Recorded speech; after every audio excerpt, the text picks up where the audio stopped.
नमस्कार बच्चों, कैसे हो आप सब। उम्मीद करता हूं कि आप सब अच्छे होंगे और आपका स्वास्थ्य भी ठीक होगा और आपको यह वर्कशीट के माध्यम से पढ़ाई भी अच्छी लग रही होगी। तो आज भी वर्कशीट है और ये वर्कशीट है वर्कशीट नंबर 22। आज कक्षा 9 के लिए विज्ञान की वर्कशीट लेकर हम आए हैं। जीवन की मौलिक इकाई अंतर्द्रव्यी जालिका के बारे में पढ़ना है। हम लोग कोशिका पढ़ रहे हैं और कोशिका के कोशिकांगों के बारे में अब पढ़ाई चल रही है। तो इसी क्रम में हम लोग आज अंतर्द्रव्यी जालिका पढ़ने वाले हैं। अंतर्द्रव्यी जालिका क्या होती है, सबसे पहले आप चित्र देख लीजिए। यह एक कोशिका के भीतरी भाग का चित्र है और यह है केंद्रक। ये जो गोल वाला जो है यह केंद्रक है और केंद्रक के अंदर हरा वाला चीज क्रोमैटिन जालिका है। और उसके बाद यह है, ये जो आप देख रहे हैं यह है अंतर्द्रव्यी जालिका। यह दो तरह की होती है, एक चिकनी होती है, ये खुरदरी है, और यहाँ ये चिकनी अंतर्द्रव्यी जालिका है। तो इस तरह से हम लोग इस पर चर्चा करने वाले हैं। तो चलिए शुरू करते हैं। यहाँ ज्ञान पूछ रहा है अपने जिज्ञासा दीदी से कि जिज्ञासा दीदी, कोशिका में अंतर्द्रव्यी जालिका कैसी होती है और वह क्या कार्य करती है। जिज्ञासा दीदी बता रही है कि अंतर्द्रव्यी जालिका, या इसको ईआर भी बोलते हैं, झिल्ली से बनी बहुत सारी नलिकाओं का एक बड़ा सा जाल है। ये जो आप जाल देख रहे हैं यही है, जो एक आयताकार बैग रूपी पुटिका बना लेते हैं। और यह ऐसा जाल होता है जैसे लगता हो कि कोई आयताकार बैग हो।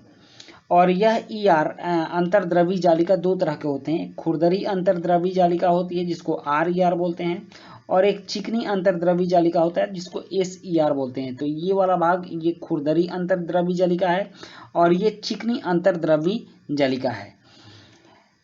खुरदरी अंतर्द्रव्यी जालिका की झिल्ली पर छोटे छोटे कण लगे होते हैं जिन्हें राइबोसोम कहते हैं।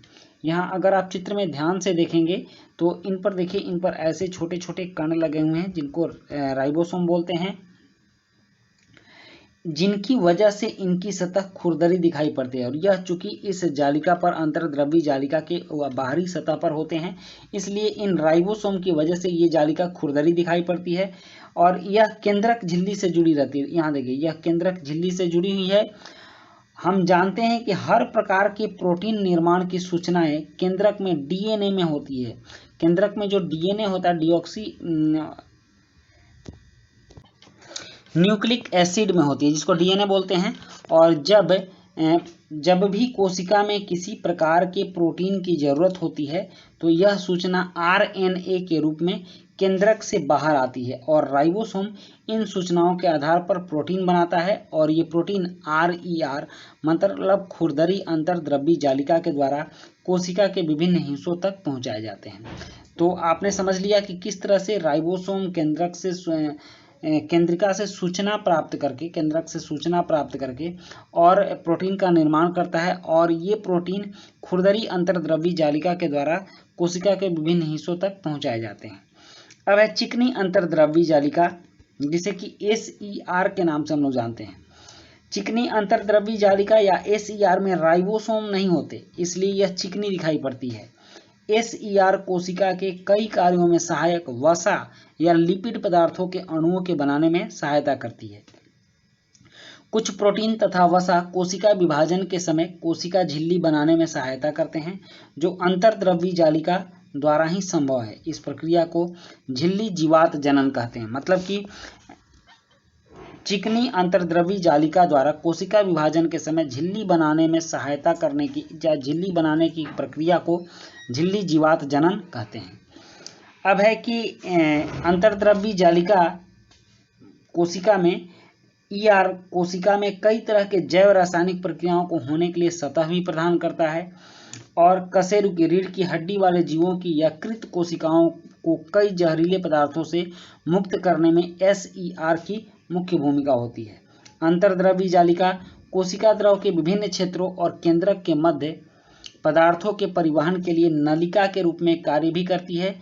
ईआर कोशिका में जालिका तंत्र का निर्माण करती है। तो यह बहुत इंपॉर्टेंट होता है कोशिका के अंदर और इसके बहुत सारे कार्य भी होते हैं जिसको कि हम लोगों ने देखा। अब यहाँ 4 प्रश्न हैं, जैसे कि अंतर्द्रव्यी जालिका के 2 प्रकारों के नाम तथा उनमें अंतर स्पष्ट कीजिए। राइबोसोम का कोई एक कार्य लिखिए और झिल्ली जीवात जनन किसे कहते हैं उसे भी बताइए। और आरईआर की सतह खुरदरी क्यों दिखाई पड़ती है इसका वर्णन कीजिए। तो चलिए अब इन प्रश्नों का उत्तर लिखते हैं। प्रश्न 1 है, अंतर्द्रव्यी जालिका के 2 प्रकारों के नाम तथा उनमें अंतर स्पष्ट कीजिए। तो इसका उत्तर है कि अंतर्द्रव्यी जालिका के 2 प्रकार निम्नलिखित हैं, खुरदरी अंतर्द्रव्यी जालिका और चिकनी अंतर्द्रव्यी जालिका। आप इसको RER और इसको SER भी बोल सकते हो। उसके बाद इसका अंतर है कि खुरदरी अंतर्द्रव्यी जालिका के ऊपर राइबोसोम होते हैं, जबकि चिकनी अंतर्द्रव्यी जालिका के ऊपर राइबोसोम नहीं होते हैं। और प्रश्न 2 है कि राइबोसोम का कोई एक कार्य लिखिए। तो राइबोसोम प्रोटीन का निर्माण करता है।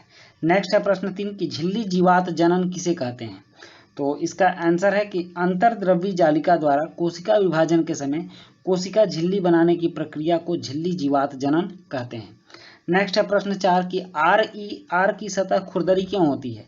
तो RER की सतह पर राइबोसोम होते हैं, इस वजह से वह खुरदरी दिखाई पड़ती है। तो बच्चों ये थी आपकी आज की साइंस की वर्कशीट और ये वर्कशीट कंप्लीट होती है। वीडियो अच्छी लगी हो तो लाइक सब्सक्राइब कमेंट जरूर कीजिएगा। मिलते हैं नेक्स्ट वीडियो में। Thank you.